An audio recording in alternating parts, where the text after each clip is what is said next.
Pemirsa, keberadaan sound horeg masih menimbulkan polemik di tengah masyarakat. MUI pun mengeluarkan fatwa haram dan meminta pemerintah lebih aktif mencegah kegiatan sound horeg.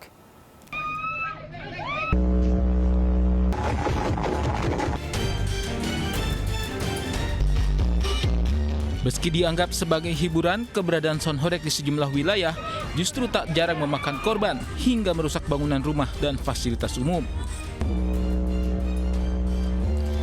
Di Bondowoso, Jawa Timur, tumpukan sound horeg setinggi 5 meter tiba-tiba tersangkut pohon dan terjatuh hingga menimpa sejumlah anak yang berada tepat di belakang iring-iringan. Akibatnya sejumlah anak-anak mengalami luka. Selain menimbulkan korban jiwa, tak sedikit pula warga yang berselisih pandangan saat rombongan sound horeg melintasi wilayah mereka. Contohnya di Desa Mulyorejo, Malang, Jawa Timur, puluhan warga sempat terlibat cekcok dengan komunitas sound horeg yang tengah melintas. Warga meminta volume sound horeg untuk dikecilkan lantaran terdapat salah satu tetangga mereka yang sedang sakit.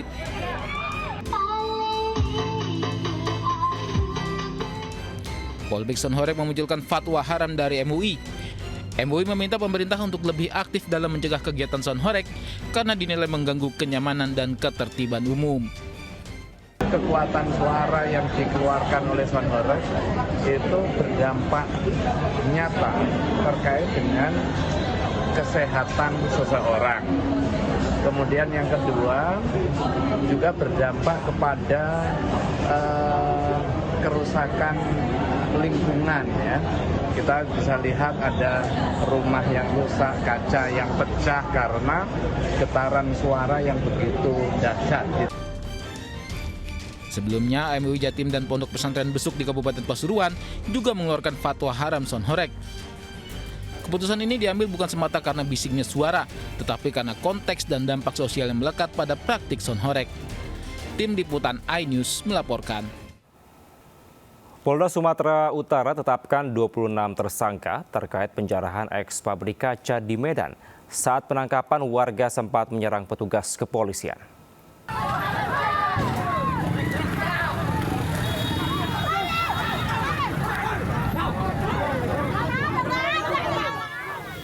Petugas Polda Sumut dilempari batu oleh warga saat melakukan penangkapan para pelaku penjarahan di dalam eks pabrik kaca. Polda Sumut menetapkan 26 orang tersangka terkait pencurian dan penjarahan eks pabrik kaca PT Abadi Rakyat Bakti yang sempat viral beberapa waktu lalu di Jalan Yosudarso, Medan Melabuhan, Kota Medan, Sumatera Utara. Peristiwa ini bermula dari viralnya video penjarahan bekas pabrik kaca, kemudian melaporkan peristiwa tersebut ke Polda Sumut.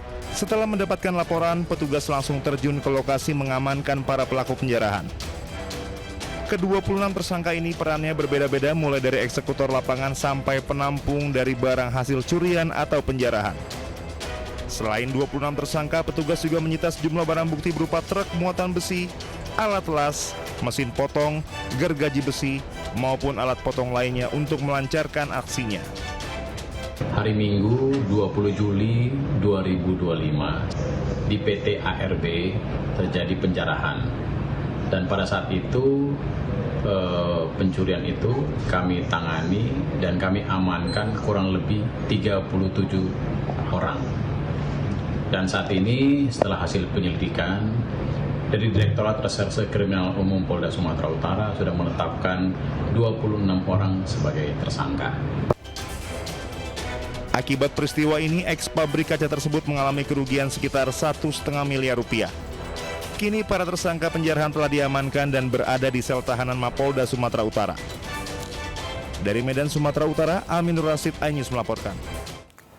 Pemirsa, berpura-pura meminjam motor, seorang pekerja bangunan nekat mencuri sepeda motor rekan kerjanya sendiri di Cikarang, Kabupaten Bekasi, Jawa Barat.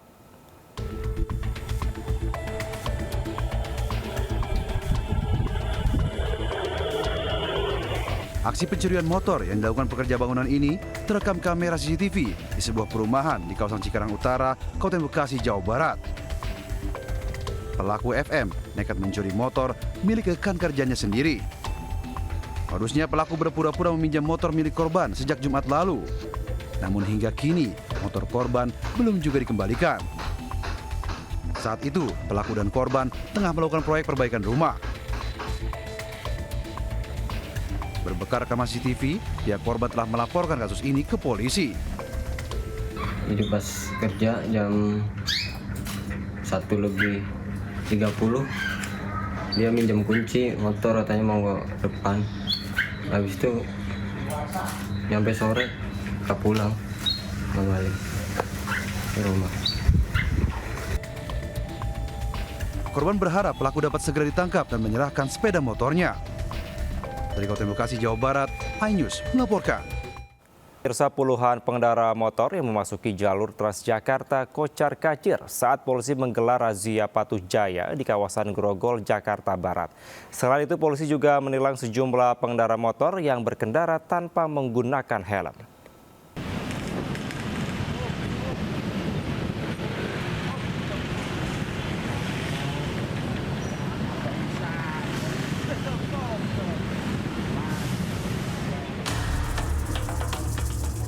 Anggota Satlantas Polres Jakarta Barat menilang sejumlah pengendara motor yang melintas di jalur Transjakarta di kawasan Grogol dalam razia Patuh Jaya 2025.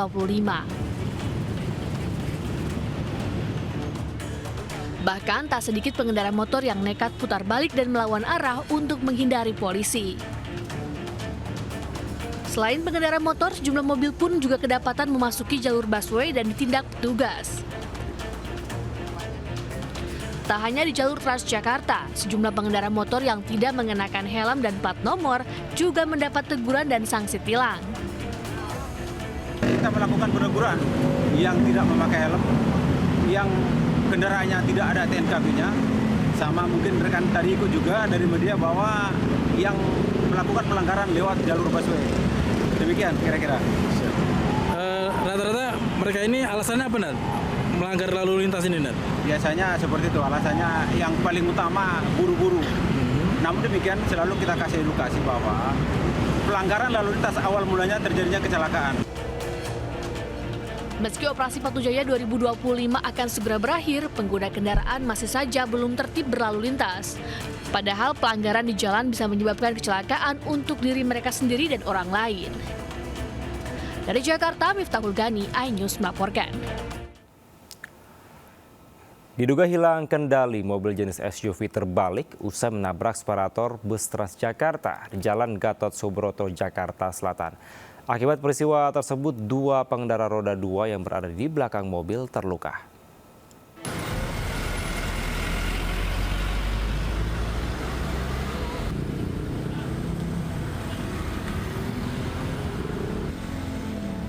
Diduga hilang kendali, mobil jenis SUV terbalik usai menabrak separator bus Transjakarta yang berada di Jalan Gatot Subroto, Jakarta Selatan.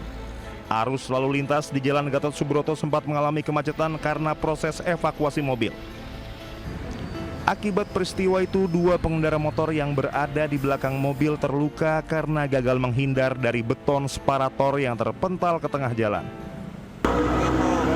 Mobil sempat kencang atau apa? Kencang, sedikit kencang juga dia. Kencang ya? Kencang dia. Berarti nabrak separator busway itu ya Bang ya? Oh, iya betul. Nah, busway. Abang pas menghindar berarti abang sempat jatuh Bang? Iya, pas menghindar jatuh saya. Sementara apa penyebab pasti mobil menabrak separator masih diselidiki kepolisian. Selanjutnya, kasus kecelakaan ini telah ditangani Subdit Gakum Ditlantas Polda Metro Jaya. Dari Jakarta, Sofyan Firdaus, iNews melaporkan.